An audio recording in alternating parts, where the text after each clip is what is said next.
Get your free copy of the complete tutorial at www.teachucomp.com/free. You can display images according to their date.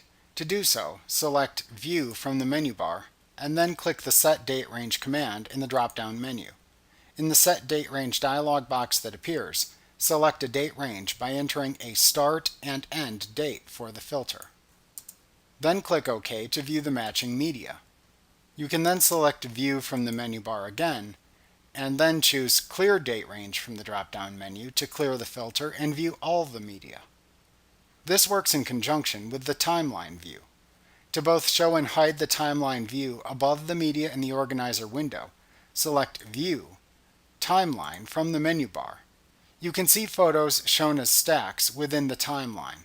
You can click a stack in the timeline to select and show the first photo in that period highlighted in green within the organizer window.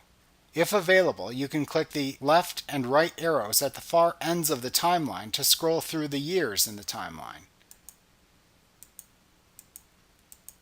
To restrict the date ranges in the timeline, click and drag the end caps at either end of the timeline inward towards the center to set the start and end dates shown in the timeline.